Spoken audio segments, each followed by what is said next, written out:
Doyen stood at the edge of the festival grounds watching the crowds with careful eyes.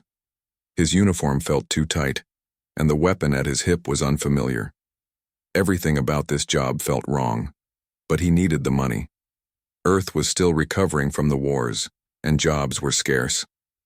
When the Valtheon Empire offered contracts for human security personnel, thousands applied. Only a few were chosen. The Grand Celestial Festival was the biggest event in the Empire.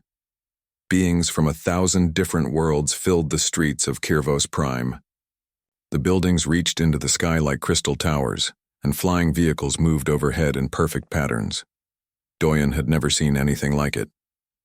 Back on Earth, most cities were still rebuilding.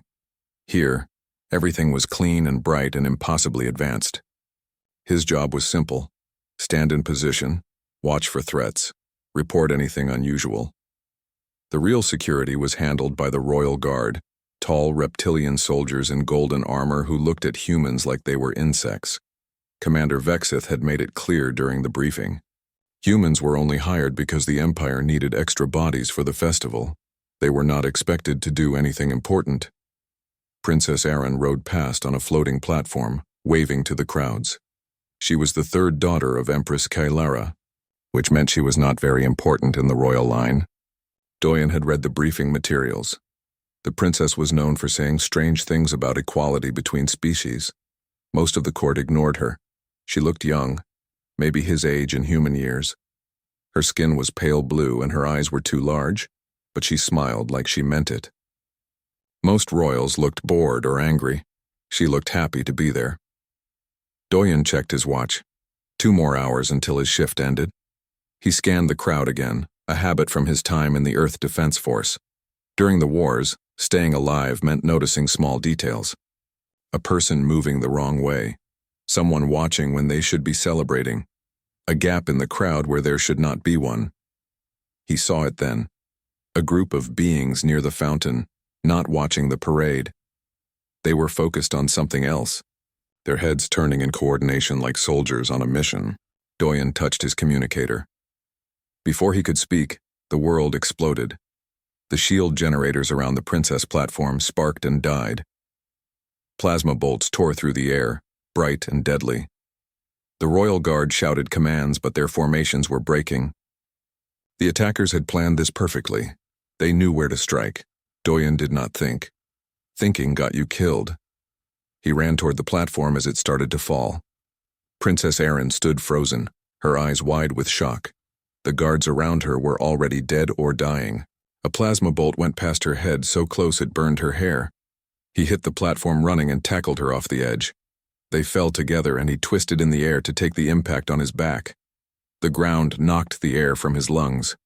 Pain exploded across his shoulders where plasma had caught him, burning through his uniform.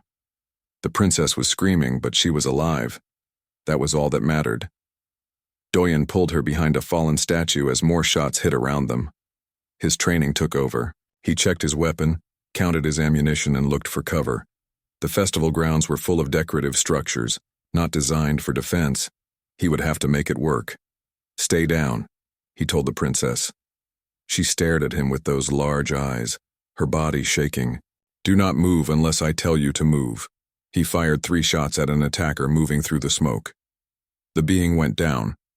Doyen moved them to better cover behind a thick marble column. Plasma scored the stone above their heads, melting it like wax. The attackers had military-grade weapons and training. This was not a random attack. Someone had planned this for months. The Royal Guard was supposed to protect the princess. They were supposed to be the best warriors in the Empire. But they fought in straight lines and formal patterns like a parade. The attackers moved like soldiers who had fought real wars. They used the smoke and the panic. They worked together without speaking. Doyen had fought in 3 different wars before he turned 25. He knew how to fight when everything was chaos and death. He grabbed a festival banner and set it on fire, creating more smoke. The attackers would expect them to run toward help. Instead, he moved them deeper into the festival grounds, toward the ornamental gardens.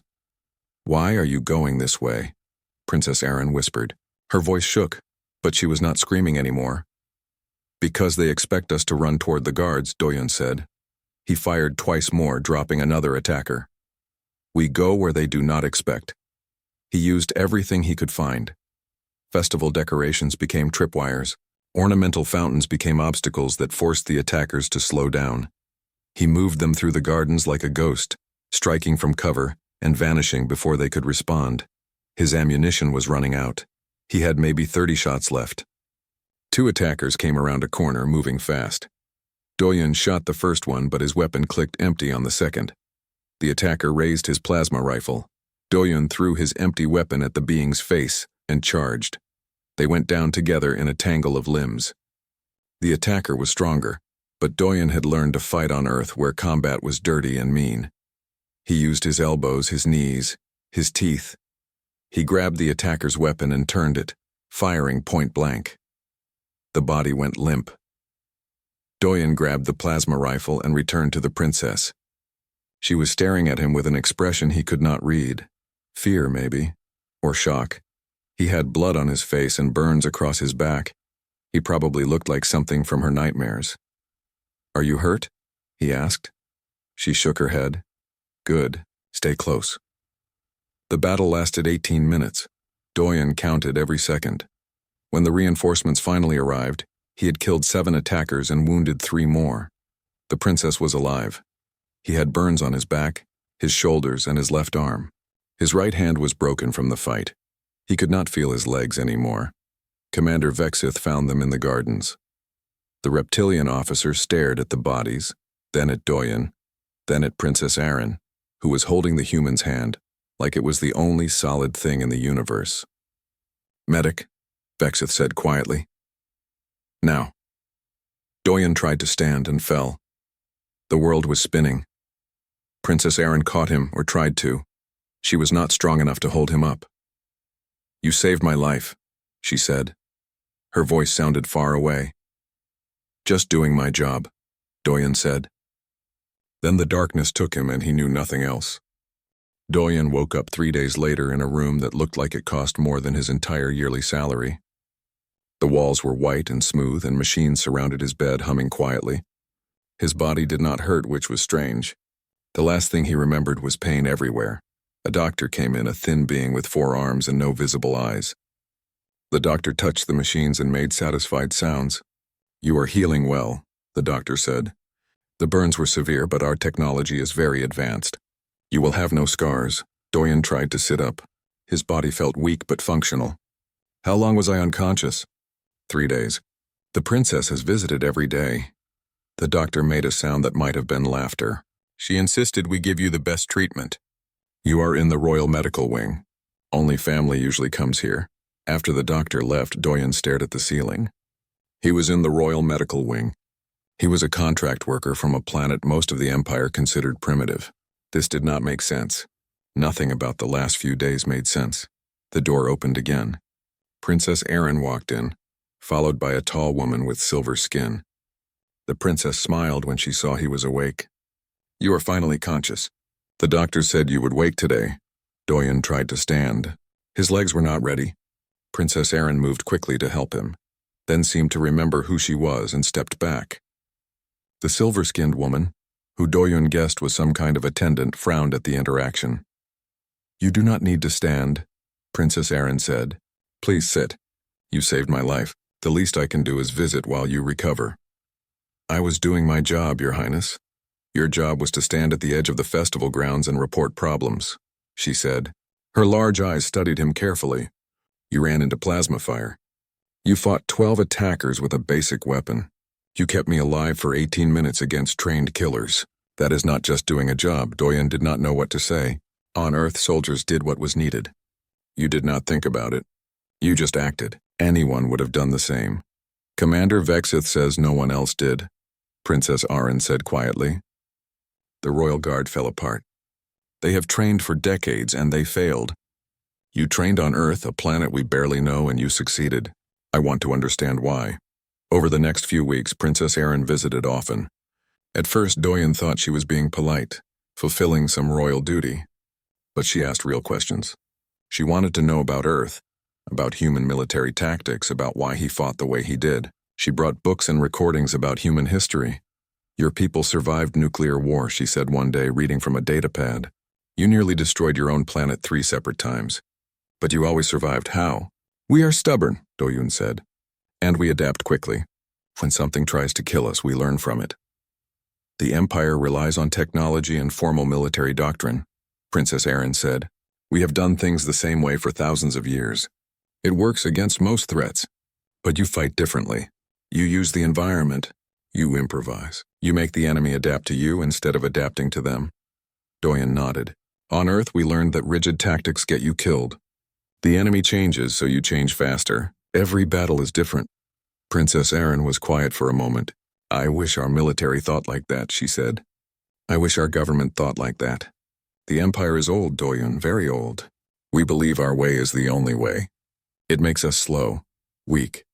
You should not say such things to a stranger, Doyen said carefully. You are not a stranger. You are the man who saved my life. She looked at him with those large eyes. Besides, I think someone in the court wanted me dead. The attack was too well planned. They knew our security procedures. They knew where the shield generators were. Someone helped them. Doyen felt cold. You think someone in the royal court hired assassins? I am the third daughter. I am not important enough to inherit the throne. But I speak about changes the old families do not like. Equality for lesser species, new trade agreements, reducing military spending. Many powerful beings would prefer I stayed quiet. She smiled, but it was sad. Or stayed dead. Before Doyen could respond, Commander Vexith entered the room. The reptilian officer looked at Princess Erin with disapproval. Your Highness, your mother requests your presence. Princess Erin stood. I will visit again tomorrow, she told Doyen. To Vexith, she said, the Empress herself requests my presence? That is unusual. Many things have become unusual lately, Vexith said, his eyes fixed on Doyen. You have been granted the Medal of Imperial Valor. The Empress wishes to meet you. After they left, Doyen sat alone with his thoughts. Meeting the Empress was not good. Empresses did not meet contract workers unless they wanted something. He had seen enough of politics during Earth's unification to know that powerful people always wanted something. The ceremony happened 2 days later. Doyen wore a new uniform, dark blue with silver trim. He walked into the throne room with a dozen other beings who were also receiving medals. The room was massive, with a ceiling that seemed to touch the sky. The throne sat on a raised platform, and Empress Kalara sat upon it like a statue of ancient power. She was smaller than he expected. Her skin was pale white, and her eyes were completely black. She looked young, but the file said she had ruled for over 200 years. When she looked at Doyen, he felt like she could see through his skin into his thoughts. One by one, the beings received their medals. When it was Doyen's turn, he walked forward and knelt as instructed. The Empress placed the medal around his neck. Her fingers were cold. You are Corporal Doyen Kim of Earth, she said. Her voice was soft but carried through the entire room. You protected my daughter when my own guards failed. Tell me, why did you risk your life for a being you did not know? Doyen kept his eyes down. It was the right thing to do, Your Majesty. The right thing, the Empress repeated. She was quiet for a moment. Stand up. Look at me, Doyen stood and met her eyes. It took all his courage not to look away. I have reviewed your service record from Earth, the Empress said. You fought in 3 wars before your 25th year. You received commendations for valor under fire. You are trained in tactics, intelligence gathering, and survival. You are exactly the kind of soldier the Empire needs. She paused. I am offering you a position in the Royal Guard. You will protect my family directly. Do you accept? Commander Vexith made a sound of protest. The Empress raised one hand and he fell silent. Doyen thought quickly. This was not just an honor. This was a test. The Empress wanted to see what humans could do. She wanted to study him like a specimen, but it also meant he could protect Princess Erin, who clearly still needed protection. I accept, Your Majesty. The Empress smiled. It was not a warm smile. Good. Commander Vexith will arrange your training and quarters. Welcome to the Royal Guard, Corporal Kim. As Doyen left the throne room, he saw Princess Erin watching from a balcony above. She met his eyes and nodded once. He had made his choice. Now he would have to live with whatever came next. That night, Ambassador Jinwoo Park visited Doyen's new quarters. The older man looked tired. You have no idea what you have agreed to, he said. The Empress does not give gifts. She invests. She sees something in you or in humanity that she wants to use. I understand, Dorian said. Do you? You are now a piece in a political game that has been playing for centuries. Every move you make will be watched. Every word will be analyzed. Ambassador Park sighed. Just be careful. And remember, you represent all of humanity now. Do not make us look weak. After the ambassador left, Dorian stood at the window looking out at the glowing city. Somewhere in one of those towers, someone had tried to kill Princess Erin. They had failed, but they would try again. And now Dorian would be there to stop them. He touched the metal at his chest. It felt heavy like a chain. 6 months passed, and Dorian learned to navigate the strange world of imperial politics. He trained with the Royal Guard, though Commander Vexith made it clear he was only tolerated, not welcomed. He attended diplomatic functions, standing silently while beings far older and more powerful than him discussed matters of state. And he protected Princess Erin, who had become something close to a friend. She was different from other royals. She asked his opinion on things. She listened when he spoke. Sometimes late at night when his shift was ending, they would walk through the palace gardens and talk about everything and nothing. She told him about growing up in a palace where everyone wanted something from you. He told her about growing up in a world that had nearly destroyed itself, but Dorian could not shake the feeling that something was wrong. There were patterns in the palace and small things that did not fit, guards who were not where they should be, communications that cut off at strange times, encrypted messages that went to places they should not go. His training on Earth had included intelligence work. He knew how to spot conspiracies, and everything he saw told him that someone was planning something big. He contacted Captain Una Choi, his former commanding officer. She had come to Kirvos Prime as part of a human trade delegation. They met in a small cafe away from the palace where they could talk without being overheard. You look different, Una said, studying him. Cleaner. More formal. I almost did not recognize you. This place changes you, Dorian said. He explained what he had noticed, the patterns that worried him. Una listened carefully. When he finished, she pulled out a small device. We brought some of our own surveillance equipment. Nothing fancy, but it bypasses their security systems. They are so confident in their technology that they do not look for simpler methods. She handed it to him. Use this carefully. If they catch you spying, not even Princess Erin can protect you. Over the next month, Dorian planted listening devices in strategic locations. He recorded conversations. He followed encrypted communications. Slowly, a picture formed, and it was worse than he feared. Duke Rethkor, one of the most powerful nobles in the Empire, was planning a coup. He had the support of dozens of military commanders and hundreds of noble families. They believed the Empress had grown weak, too willing to accept change, too open to lesser species like humans. They wanted a return to the old ways, where power stayed with the ancient families. Princess Erin was on their target list. Not just to kill, but to capture and force into marriage with the Duke's son. With a royal marriage, the Duke could claim legitimacy when he took the throne. Dorian brought the information to Princess Erin late one night. She listened in silence, her face growing pale. We need to tell my mother, she said. We need proof first, Dorian said. Accusations without evidence will get us executed for treason. The Duke is too powerful. We need something undeniable. Then we get proof, Princess Erin said. Her voice was steady, but her hands shook. There is a gala at the Duke's estate in 3 days. I am invited. You will accompany me as my guard. That is exactly what they want, Dorian said. Walking into his estate is walking into a trap. Then we set our own trap, she said, meeting his eyes. You taught me that, remember? Make the enemy adapt to you. We go to the gala. We smile and play our roles. And while everyone is distracted, we get into his private chambers and download his files. The plan was dangerous, but Dorian could not think of a better option. They prepared carefully. Princess Erin would use her royal status to access restricted areas. Dorian would provide security and technical expertise. They would have one chance. The gala was everything Dorian expected from imperial nobility. Thousands of guests in expensive clothing, eating food that cost more than most beings made in a year. Music played from instruments Dorian had never seen.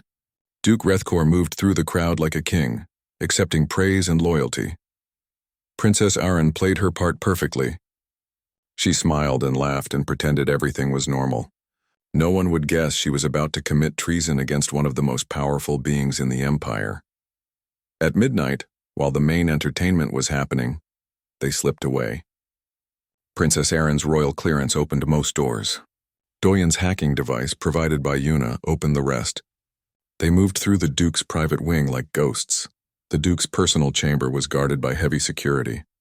Doyen disabled the cameras using a magnetic pulse, a simple trick that worked because the Empire relied too much on complex systems.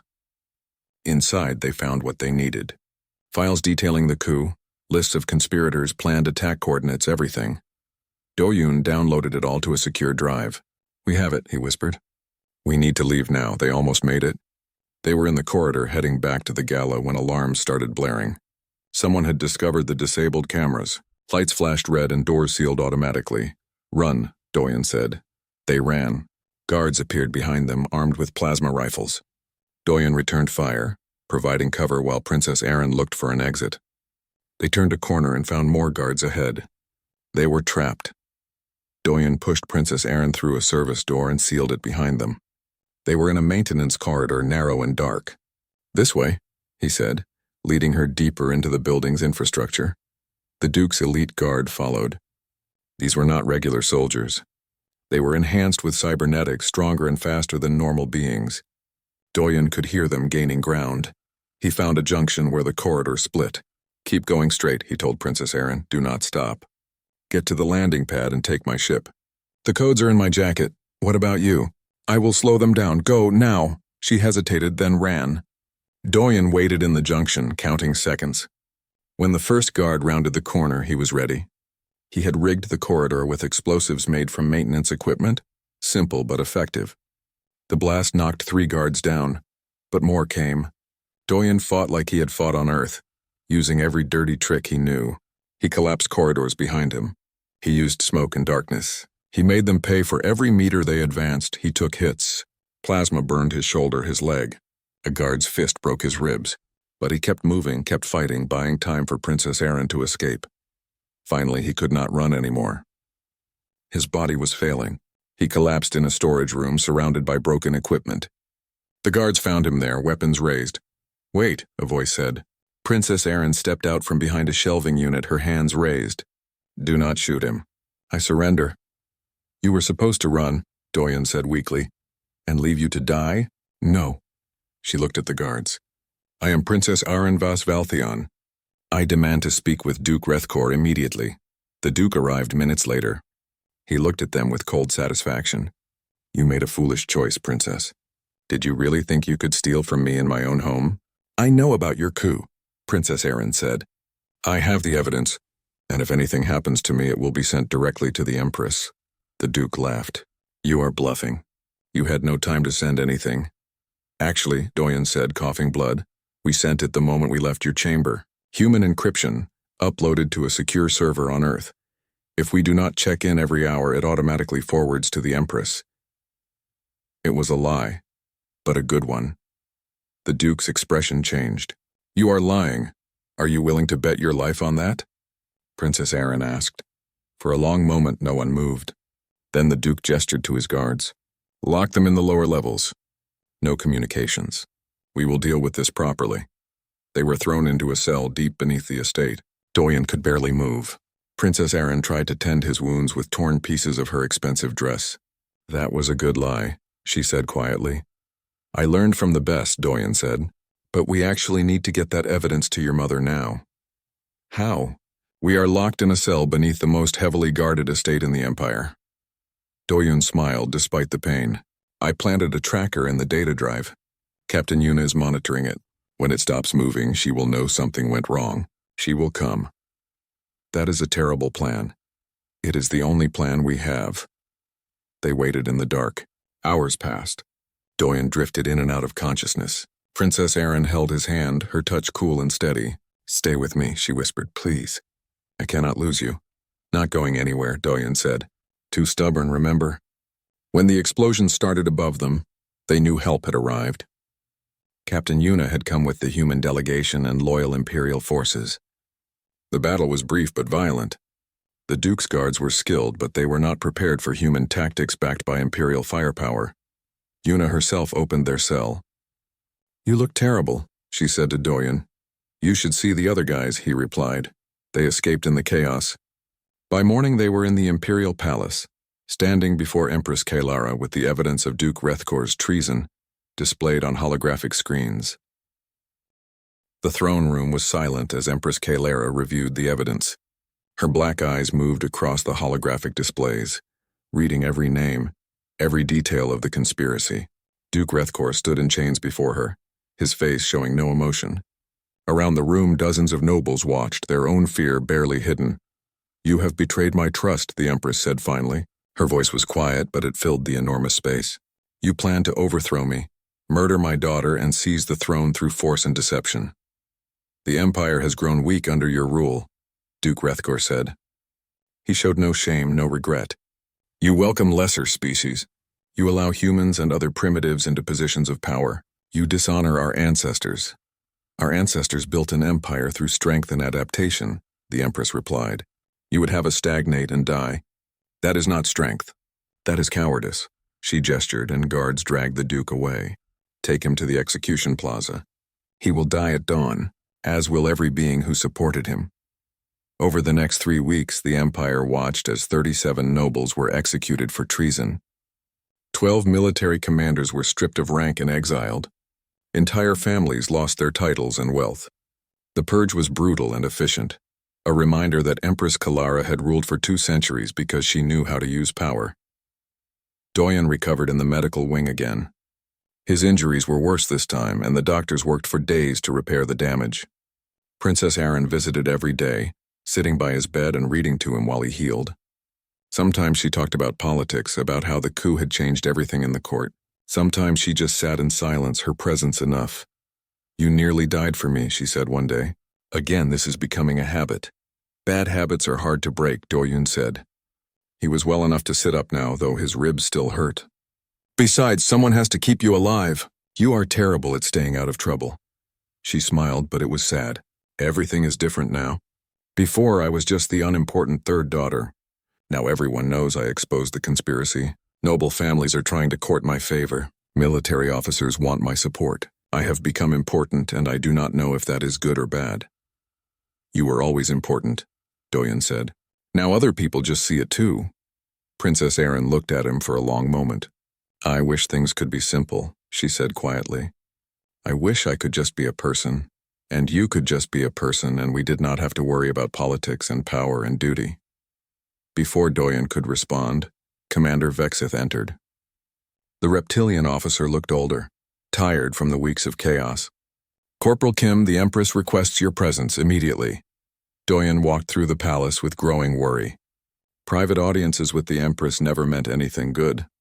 He entered her personal chamber, much smaller than the throne room but somehow more intimidating. The Empress sat by a window overlooking the city, her back to him. "Sit," she said without turning. Doyen sat. He waited. The Empress was silent for a long time, watching the city lights. Finally she spoke. "You have saved my daughter twice. You exposed a conspiracy that would have destroyed my empire. You have proven yourself loyal and capable." She turned to face him. "But I wonder, Corporal Kim, are you exceptional because you are you? Or are you exceptional because you are human?" Doyen chose his words carefully. "I am just a soldier, Your Majesty. I do what needs to be done. Modesty." "How refreshing." The Empress smiled her cold smile. "I have been studying your species. Earth should have died a dozen times. Nuclear war, climate collapse, disease, war, yet you survived. You adapted. You thrived. Do you know what that tells me?" "No, Your Majesty. It tells me that humanity has something my empire has lost. Flexibility. The ability to change. To find new solutions to old problems." She stood and walked closer. "I want to test a theory.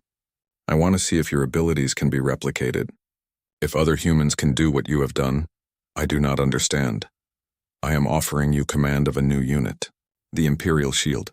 Elite soldiers from multiple species, trained in human tactical doctrine. Your mission will be protecting the royal family directly, using methods that the Empire has never seen." She paused. "You would have land, title, wealth, everything a human could want in the Empire." It sounded perfect. Too perfect. "What is the price?" Doyen asked. The Empress laughed, a sound like breaking ice. Clever, yes, there is a price. I want Earth to provide military advisors, technology exchanges, deeper integration into the Empire. I want humanity to prove their worth on a larger scale. Doyen felt cold. You want to use Earth as a resource.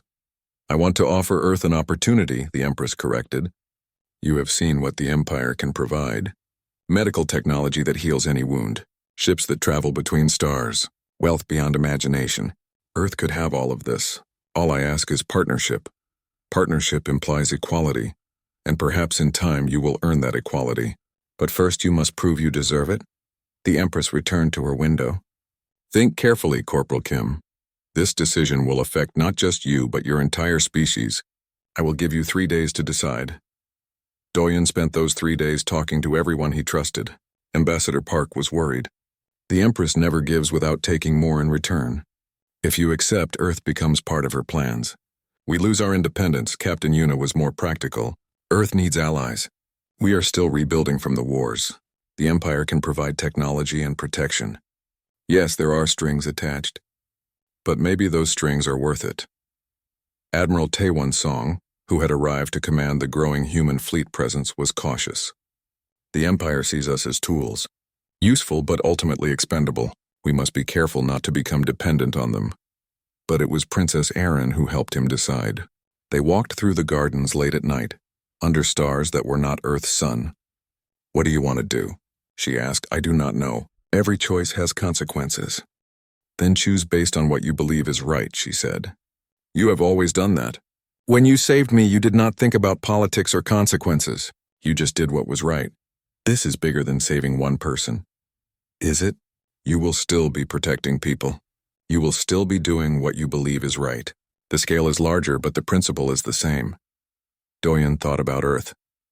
About the billions of humans still struggling to rebuild. About the children who would grow up in a universe where humanity was respected, not dismissed. About the future his choices would create. On the 3rd day, he returned to the Empress with his answer. But he came with Ambassador Park and Admiral Song. I accept your offer, Doyen said. But I have conditions. The Empress raised one eyebrow. You negotiate with an Empress? You asked for partnership. Partners negotiate. Doyen kept his voice steady. Earth will provide advisors and participate in technology exchange. But we remain a sovereign nation. We make our own decisions. We are allies, not subjects. Bold words from a species that barely has a functioning fleet. We are a species that survived everything the universe threw at us, Doyen said. We may not have your technology, but we have something you need. The ability to adapt, to change, to find solutions you have never considered. If you want that, you treat us as equals. Not now, maybe, but eventually. The room was silent. Ambassador Park looked like he might faint. Admiral Song's face was carefully neutral. The Empress studied Doyen with those black eyes, and for a moment, he thought he had made a terrible mistake. Then she laughed. You have courage, Corporal Kim. Foolish courage, perhaps, but courage nonetheless. She gestured to her advisor. Draw up an agreement. Earth will be recognized as an allied sovereign nation within the Empire's sphere of influence. They will provide military advisors and participate in technology exchange under terms to be negotiated. In return, they receive full access to Imperial trade networks and defensive alliances. She turned back to Doyen. And you will take command of the Imperial Shield. I suggest you choose your soldiers carefully. The royal family's safety now rests in your hands. The formal ceremony happened a week later. Doyen stood before the assembled court in a new uniform. Dark blue with silver and gold trim. Human and imperial design, merged into something new. He knelt before the Empress and she placed a hand on his shoulder. Rise, Commander Kim, protector of the Imperial Shield, defender of the royal house. As Doyen stood, he caught Princess Erin's eye. She smiled, genuine and warm. For a moment, the weight of his new responsibilities did not seem so heavy.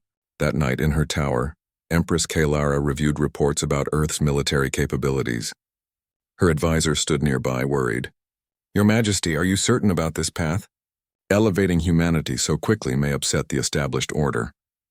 The established order tried to overthrow me, the Empress said. Perhaps it is time for a new order. Besides, I am curious to see what humans can truly accomplish when given the resources to thrive. She touched the holographic display, showing Earth's blue sphere, Such a small planet, such a violent history, yet they endured. I want to understand that resilience. And more importantly, I want to use it. 1 year had changed everything. Commander Doyen Kim stood on the bridge of the Imperial cruiser, watching the border systems through the viewport. Behind him, the Imperial shield waited for orders. 20 elite soldiers from 7 different species, all trained in human tactical doctrine. They had stopped 3 assassination attempts, crushed 2 coup plots, and become legends in the Empire. But Doyen could not shake the feeling that something was wrong. The briefings for this mission had been too vague.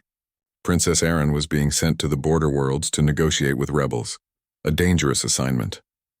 The Empress claimed it would show strength, prove that the royal family was not afraid. Doyen thought it was a trap. Princess Erin had changed too.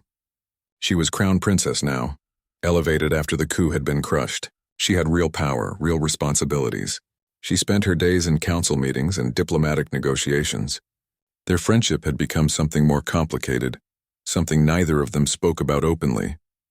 There were rules about royals and their guards, lines that should not be crossed. Captain Soman Lee, Doyen's second-in-command, approached. "Commander, we are approaching the jump point. Once we enter hyperspace, we will be committed. Are you certain about the route?" "No," Doyen admitted. "But the Empress ordered this mission personally. We follow orders," they jumped. For several seconds, the universe twisted around them as the ship moved faster than light. Then reality snapped back and they were in the border system. Immediately, alarms blared.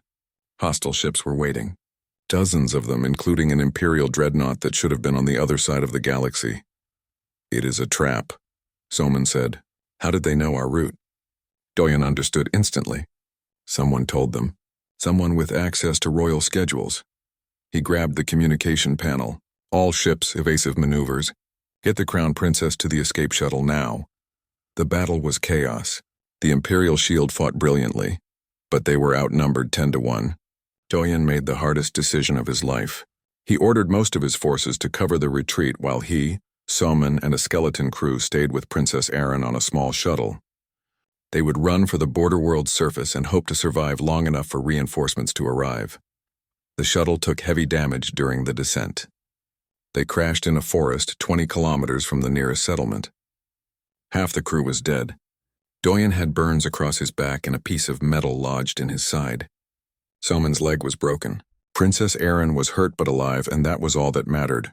"We need to move," Doyen said, pulling himself from the wreckage. "They will send ground forces to finish us. We have maybe an hour head start."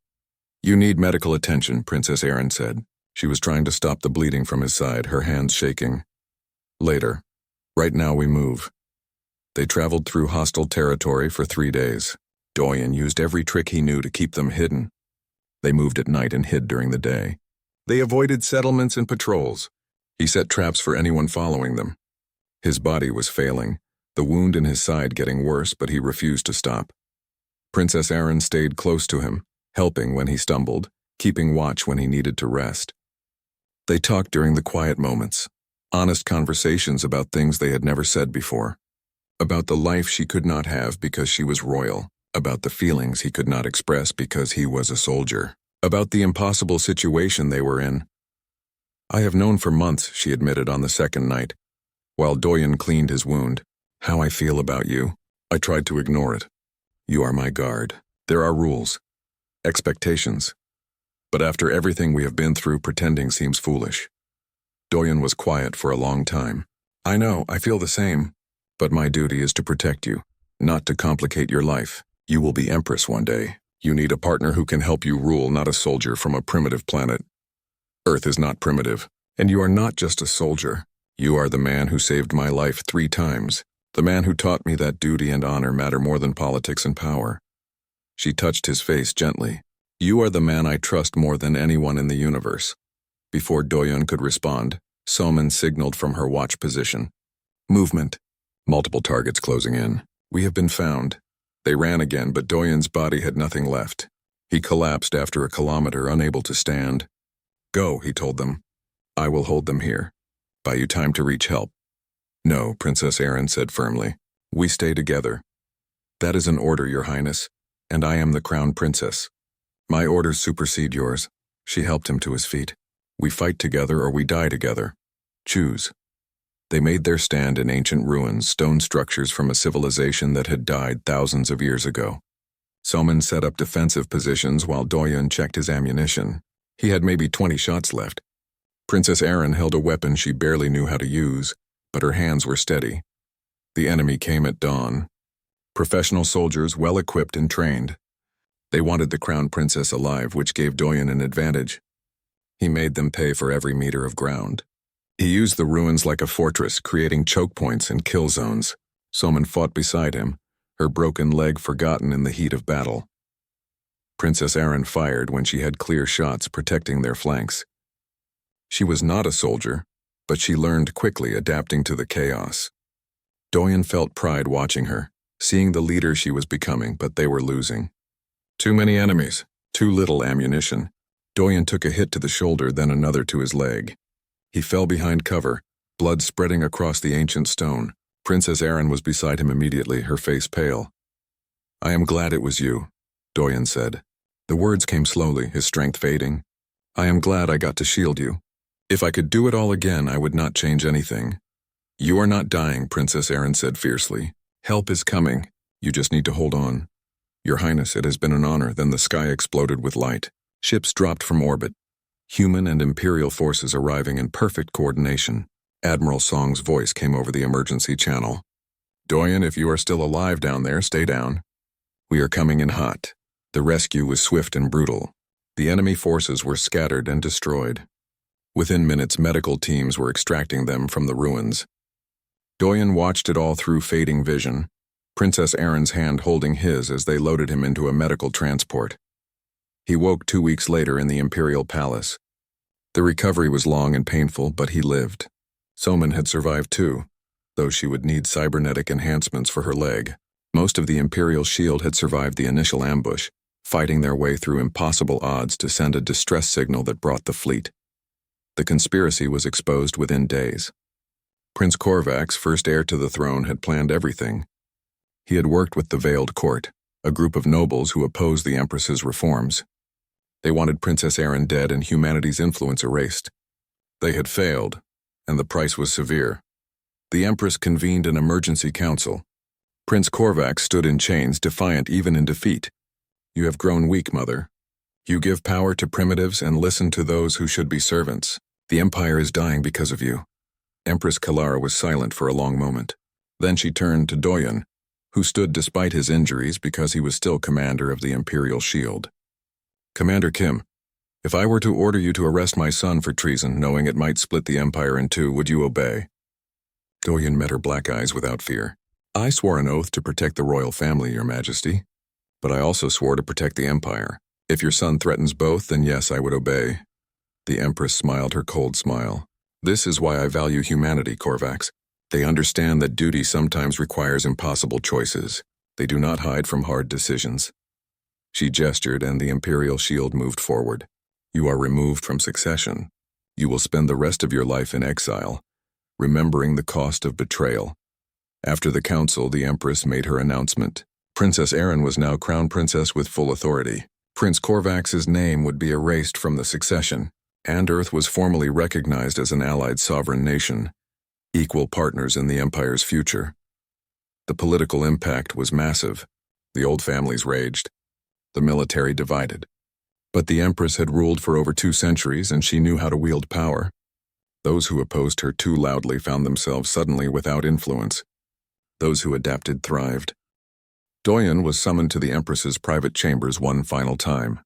She stood by her window watching the city lights as always. "You have served me well, Commander Kim. 3 times you have saved my daughter. Twice you have uncovered conspiracies that threaten my rule. You have proven that humanity deserves respect in this empire. I was just doing my duty, Your Majesty." There is that modesty again. It almost seems genuine. She turned to face him. "I have one final offer. Become Duke Kim, personal advisor to the Crown Princess. You would have power, wealth, land. You would shape the future of the Empire." She paused. "Or I can grant you honorable discharge. You return to Earth with full honors and the gratitude of the Imperial House. You choose your path. May I have time to consider?" "Of course. Speak with my daughter first. Her opinion matters in this." Doyen found Princess Erin in the palace gardens, her favorite place. She smiled when she saw him, but it was sad. The Empress told me about her offer. I know what you should choose. Do you? You should return to Earth. You have given enough. You nearly died 3 times protecting me. You deserve to live your own life, not spend it trapped in a palace navigating politics you hate. She looked away. I cannot ask you to stay. It would be selfish. What if I want to stay? Princess Erin turned back to him, surprise in her large eyes. Why would you want that? You would give up your freedom, your chance to go home, for what? More politics. More danger? For you, Doyen said simply. I would stay for you. She was quiet for a long moment. The court would never accept it. A human advisor to the crown princess? They already resent humanity's influence. This would make it worse. Then let them resent it. You taught me something important, Your Highness. You taught me that some things are worth fighting for, even when the odds are impossible. Even when everyone tells you it is foolish. He stepped closer. I have spent the last year protecting you from assassins and conspirators. But the truth is, I stopped thinking of it as duty a long time ago. Doyen, I am going to be Empress someday. My life is not my own. I cannot promise you anything. I know, but I am used to impossible situations. And I am very stubborn, remember? Princess Erin laughed, tears in her eyes. You are insufferable. Is that a yes? It is an acknowledgement that you are staying no matter what I say. She touched his hand gently. Then stay. Be my advisor. Be my shield. Be my friend. And maybe someday when I'm Empress and the court cannot tell me what to do, we can be something more. I can accept that. 5 years later, Duke Doyen Kim stood beside Crown Princess Erin as she addressed the Imperial Senate. She spoke about reforms, about species equality, about the future of the Empire. The Senate listened with respect now. The old families had learned to adapt or perish. Earth had become a major power in the Empire. Human officers served in the fleet. Human advisors worked in every major government. The Imperial Shield was now a force of 300 soldiers, the most elite unit in Imperial service. Humanity had proven itself worthy and the galaxy had taken notice. Empress Kalara watched from her throne, older but still powerful. She had begun preparing Princess Erin for succession, teaching her the skills needed to rule an empire. She watched Doyen with satisfaction. He had become exactly what she hoped, a symbol of what humanity could achieve when given the chance. As for Doyen and Princess Erin, their relationship remained officially professional. The court knew the truth, but appearances were maintained. Sometimes late at night, they would walk through the gardens and talk about the future, about the empire she would lead, about the changes they would make together. Do you ever regret staying? She asked him one night. Never, Doyen said. I made a promise to shield you at all costs. I intend to keep that promise, even when I become Empress. Especially then. Empresses need shields too. Princess Erin smiled and took his hand. In the distance, Earth hung in the sky, a blue jewel among the stars. Humanity had come far from the planet that nearly destroyed itself. They had proven they could survive anything, adapt to anything, overcome anything. And for Doyen Kim, who had started as a simple soldier and become a duke, the journey was worth every sacrifice. Because he had found something worth protecting, something worth fighting for, something worth shielding no matter the cost.